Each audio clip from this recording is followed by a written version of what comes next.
Hello and welcome to another episode from the Real Talk and Revenue podcast. We have myself, Francesca, the accountant, and we have Jordan, the therapist, and we bring real powerful conversations around building revenue, building confidence, how the mindset works, all different discussions around to help others in business and in their personal life. So listen in, tune in, let us know what you think, ask questions along the way and we'll be sure to answer them. Enjoy. 98. No, it isn't. 99. Yeah, episode 99. What's that song, 99 Red Balloons? I swear. 99 Red Balloons. 99 Red Balloons. Oh, I love it. So, I know, well, when we're coming to a pause, but we'll talk about that next one. Yeah. Startups. It's interesting, isn't it? What is? Tell me. Starting a business. It is. How did I do it? Where did I start? I think some people say it happens by accident, and I agree with that to a point. I think it does, like it feels like it's happened by accident, but I feel like you're a certain kind of person and it's always going to happen. I do, actually. Even if you didn't know it. I agree with that. No clue. But anyway, you start with your story. Right, my story. Back in, I don't know. I visualised what it would feel like to set up my own business for a very, very long time, but always laughing to myself as if. But what I did do when I was at my previous role in corporate, I did start thinking, if I was to do it, I'd do it like this. Oh, I wonder why they still talk to people like that.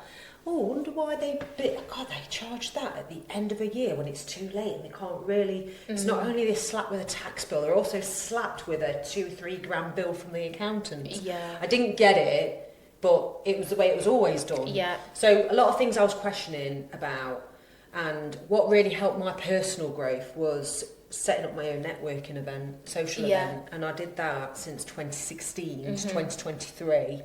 Religiously every quarter without fail, even through lockdown. I moved it online. Exhausting it was, but good. It was really good. But what I noticed was it was really good for others. Every time I hated my life doing it because there wasn't I didn't set up a clear system. I put so much manual effort in myself. I had a committee and some of them were, did chip in, but it was really because I was owning the committee as well, leading the committee. Lots of lessons, lots of local businesses. I definitely think it helped when I then went, let's start the business. And what I did do differently to other typical accountancy firms was be myself online.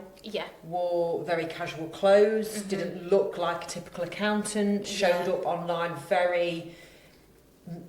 a bit sloppy, I suppose. And that's candidly, was it? Not polished. Not polished. I don't think it is sloppy. It felt sloppy at times. Because that's not what we're used to seeing online at that point. At that point, my God, it was alien. It was alien, but refreshing, which is why you grew an audience. I grew a massive audience, so it was almost overwhelming.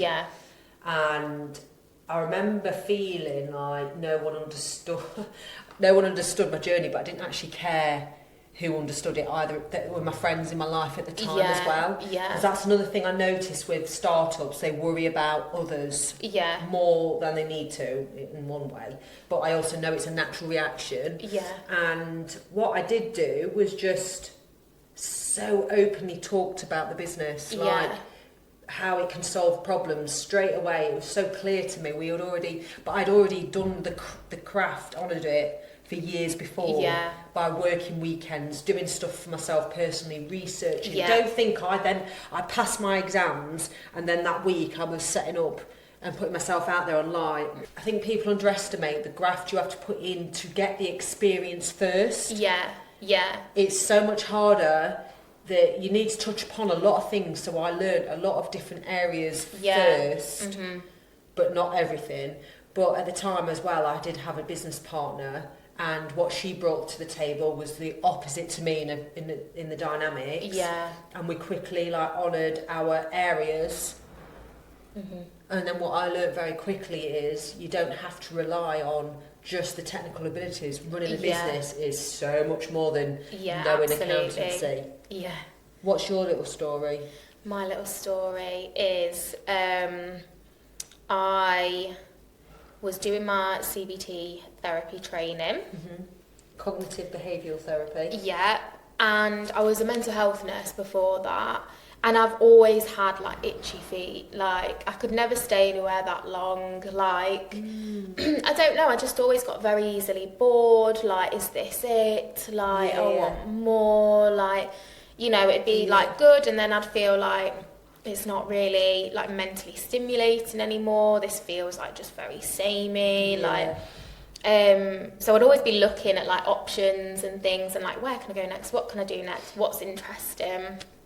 And I'd got, or like in a year in, I was already like, is this it? Like, is this all we're doing for people? Like, medicating people and just, you know, like, oh yeah, you know, let's give medication and go for a walk and have a bath and this and that, which fine, but I just thought, no, like, we see the same people, like, revolving door, like, there's got to be more than this. And then anyway, found the CBT trainee role, moved into that, hated it from day one. Like, the environment, like, I couldn't stand it. Like, it was like everything that a mental health service shouldn't be. Like, staff burning out left, right and centre. Like, progress measured against, like, KPIs that just don't make sense when it comes to people's mental health. Like, expectations from services, like, sky high, like, unethical as well. Like, it was all really weird, and I was like, I can't do this. 6 months in, I burnt out.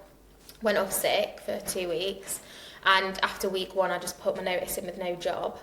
I just couldn't do it. Like, I was completely burnt out. That's so, like, what's the word?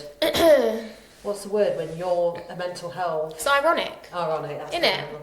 Isn't it? And ironic? and that's how services operate. They're like, it's bizarre. It's still bizarre, whatever. So anyway, I thought, this isn't me. And then obviously you question yourself. I was like, maybe I'm just not cut out for this. Like, I'm not cut out for this job. I can't do it. Anyway, like, on the course, like, a couple of my friends, one of them, he was like, come to the service that I work for, like, have a conversation with them. Like, I'm sure they'll take you on and they'll adopt your funding, kind of thing. I did it. I went in. It was so much better. My manager was loads better. Like, it wasn't ideal, but it was like a much better environment. And one of the rooms that they rented that I worked out of was at Northgate Business Centre. I remember. I got on really well with, like, the women that worked there. They were so nice. I could go in and chat to them, and I was like, I want a room here for my own private practice one day. Yeah. Just as I was due to qualify, the manager came to me and she was like, we've got this room coming up, like, it's the cheapest room we've got, like, do you want it? I'll do a deal. And I was like, I can't, like, I'm only just qualifying, like, who's going to pay me? Like, I can't do it. Like, anyway, I didn't want to miss out, so I was like, I'll do it. Like, and I took the room, and as soon as I qualified, I took on a private practice. So I dropped my hours to part-time in the NHS. I hated it anyway. I wanted to get out. Then a job came up at the MOD, and I was locuming for the MOD, but they wanted me full-time. So I was like, right. It was a good salary, wasn't it? Yeah, it was decent, locum salary. It was like consulting rather than employed, so it was good. Oh, I remember. Yeah. I managed to negotiate 3 days for a while I was a locum, and did 2 days private practice, some evenings, the odd weekend. Built up a little caseload, and then I went full-time with the MOD, but I still did evening and weekends in private practice. COVID hit. I was burning out again. Like, the team was 50% down. I got like a full-time role with the MOD at that point. We were never fully staffed. Like, the team didn't know what it was doing. It was an absolute mess. It was a nightmare. I was burning out. My 7-year relationship ended 2020, mid-COVID. And I just thought, fuck it, I'll just quit my job. Like, I'm just going to quit my job and I'll just go all in full time with... You quit it like March 2020. Yeah, something like that. Yeah. No, because my relationship ended in August. 2020. So it would have been like a few weeks after that. I think I remember now. It was like March 2020 we met up, and then you may have said, I've quit with the NHS. Yeah. And then I'm going to do part-time and do a bit of both. And then you messaged me again to say... I've gone all in now. Yeah. Something like that. Yeah, so that was it then. Like, I quit. It was COVID. My caseload was full immediately, like, completely full. Like, a lot of insurance work and stuff like that, but it was full. And, yeah. People underestimate what they can do, actually, when they've actually jumped with 2 feet. No one's going to sit in their bed and go and watch the world go by and not do anything to get a client. We spoke about this, didn't we? Like, a lot of people I know will, like, gradually build it up. And I guess I started to do that in a way. And then there was a point where I was like, I just can't do this anymore, like this other job. And so it was like a sink or swim, do you know what I mean? And I had the opportunity to then just go all in with it because I had nothing else at the time. I had no partner.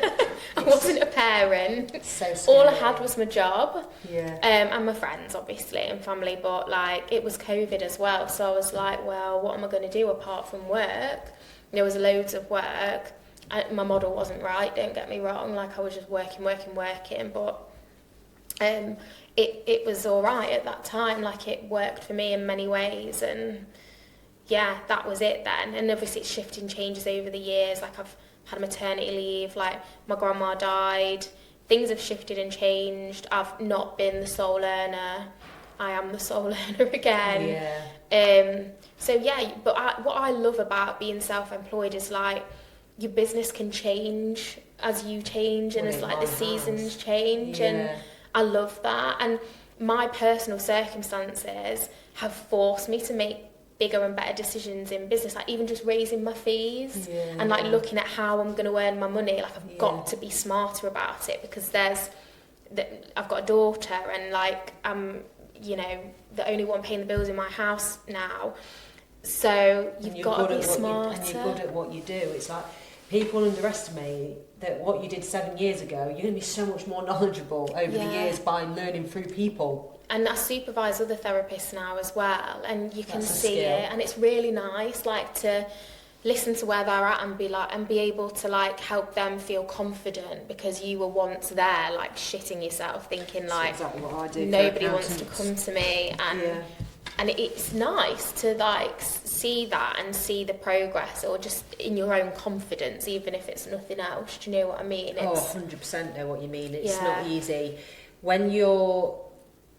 It's hard no matter what you do, actually.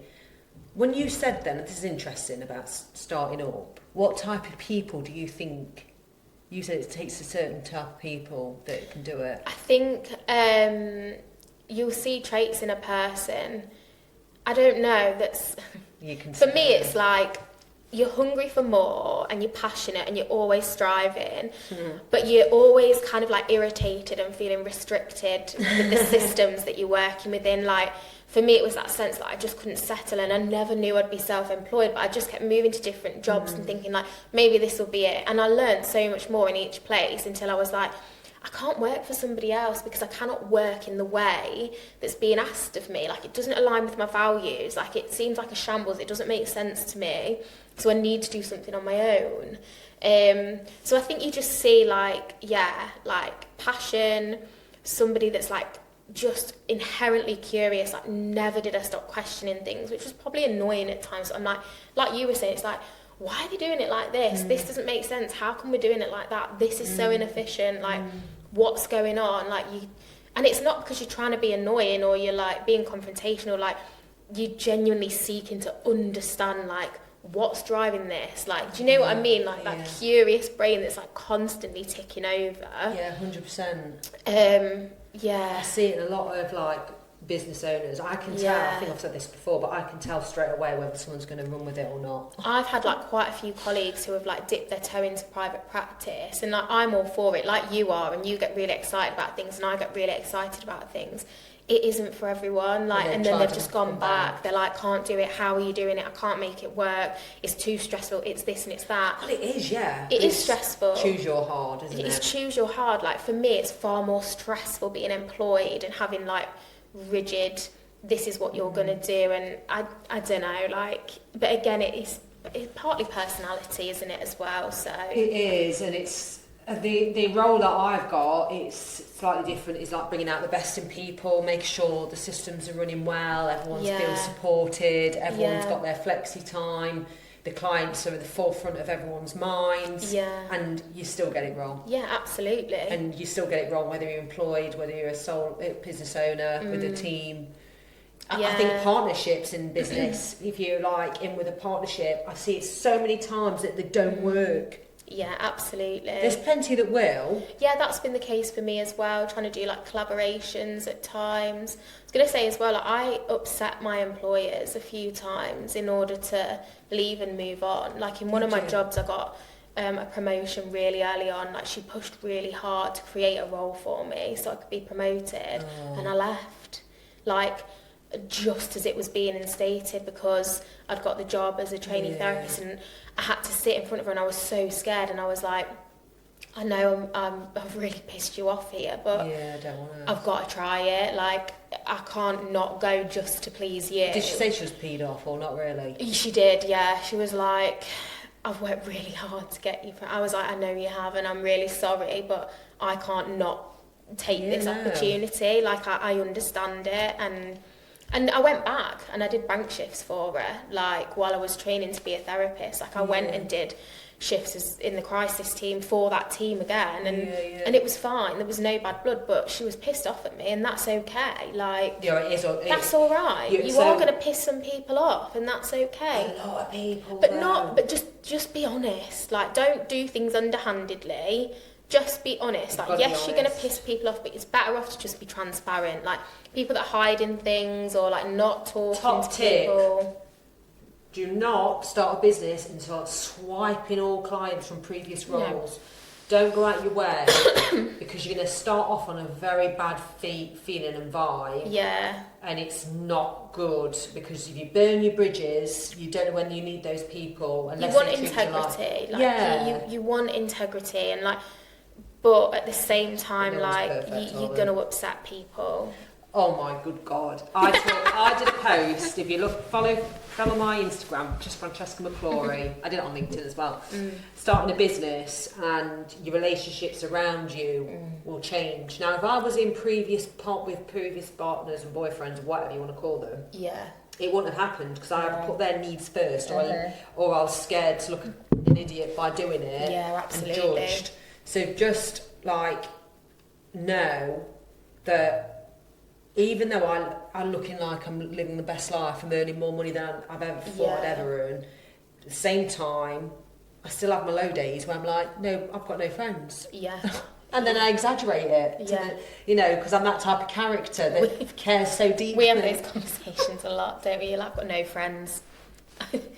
I'm like, no. You're right there. The thing is, I say it knowing that Jordan, and it's took a long time for us to get to this place, isn't it? Oh, yeah, absolutely. Because of the way we are as people, it's not like we're like open door policy straight away. Like, no. And that's probably through the past experiences of friendships and relationships. Absolutely, yeah. What do you say? The fact that I can just say this to you though, and you're not going to start whispering to a group of other girls. I've got a group of other girls. Exactly. You're kind of in the same boat, but you know, if you're in circles of groups of girls, mark my words, you'll feel like you can't tell one of them because they will end up sharing. But you are going to be spoken about, and you will be talking about others in that group. Like, it happens. Yeah, true. It's awful. I hate it. It's hard, but again, you're going to piss people off. Yeah. And people are going to piss you off. Still do it. It is our advice. That's life. Startup life. If you've got any questions on the startup life, message us because we can create posts out of these as well. Yeah. So I love talking about them. I've started creating a lot of questions I've had through messages and comments on my posts. Yeah. And that's what leads me to write a post, to be fair. And it's like, I just love writing. I did it at 2 over the weekend. Yeah. And it just felt good to lay out. And I always think, it's going to take me ages. It never does. Yeah, that's it. Yeah, absolutely. But thanks for tuning in, everybody. Thanks. And then the next week's episode 100 is our 100. So we're going to update. Yeah. Stay tuned. Stay tuned.